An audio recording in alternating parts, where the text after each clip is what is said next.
Loan कहाँ से लें, क्या सोच रहे हैं? ट्रक लोन कहाँ से लें? चलिए मैं अनिल कुमार आपको बताने जा रहा हूँ कि आपको लोन कहाँ से लेना चाहिए।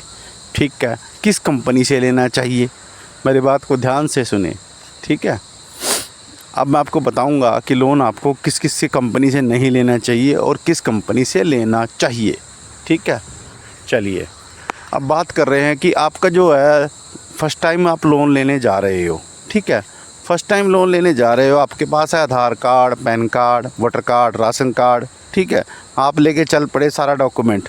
चलो जी, 1 साल की आपके पास स्टेटमेंट है या नया खाता खुला है। ठीक है, आप कहते हो हमें इस पे ऊपर ट्रक लोन मिल जाए। ठीक है, तो आपको इन सब चीज़ों के ऊपर ट्रक लोन वही कंपनियां देगी जो फ़र्स्ट टाइम वाले कस्टमर को लोन देती हैं। बात को ध्यान से सुनिए, फ़र्स्ट टाइम वाले कस्टमर को हर कंपनी लोन नहीं देती।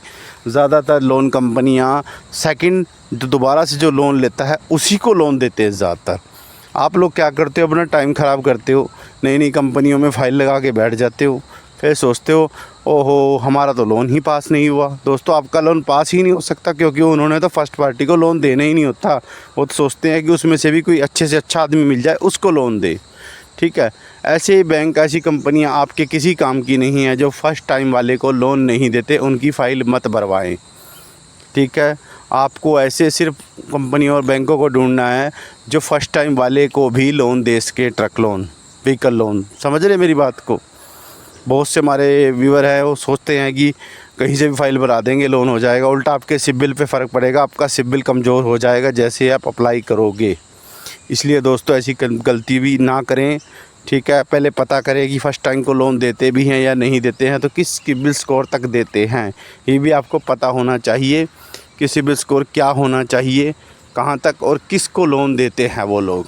ठीक है, बाद में आप परेशान होते फिरें कि हमें तो पता ही नहीं था। ठीक है दोस्तों, अब बात आती है कि आपका जो व्हीकल है वो कितने साल पुराना होना चाहिए। तो दोस्तों, आज की डेट में जो रूल रेगुलेशन गवर्नमेंट के सख्त होते जा रहे हैं, ठीक है, आपको बता देता हूँ नए रूल के हिसाब से जो आज के हालात हैं। ठीक है, जिस तरह आप इलेक्ट्रिक व्हीकल की तरफ जा रहे हो, ठीक है, और आप सोच रहे हो हम आज भी 10 साल पुरानी, 15 साल पुरानी गाड़ी ले लें, ऐसी गलती ना करें। आज की डेट में अगर आपको गाड़ी लेनी है तो कम से कम 5 साल पुरानी चलती लें, उसके बाद गाड़ी मत लें। ठीक है, अगर आप सोचें हमें 10 साल पुरानी मिल जाए, उस पर भी छोटा मोटा लोन करा के आप काम चला लोगे 2-4 साल का, तो वो नहीं चलने वाला दोस्तों।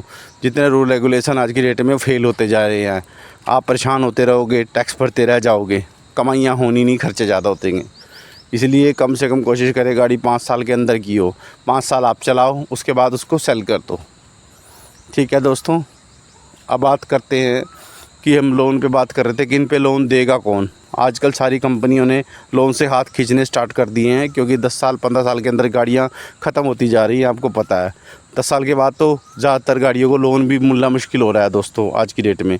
इसलिए कोशिश करें कि अपने पास जो भी गाड़ी हो ज़्यादा से ज़्यादा वो 5 साल के अंडर की हो, ताकि आप 4-5 साल के लिए उस पर लोन लेके बाद में उसको फ्री करके आगे दे सको या स्क्रैप पॉलिसी में दे सको।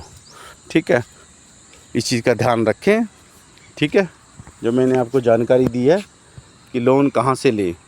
ठीक है, अगर आपको लोन ही लेना है तो बता रहा हूँ आपको, किसी NBFC कंपनी से लोन ले लें। नॉन बैंकिंग फाइनेंस कंपनियाँ होती हैं जो मार्केट में लोन का काम करती हैं, वो आपको फ़र्स्ट टाइम वालों को लोन दे सकती हैं दोस्तों।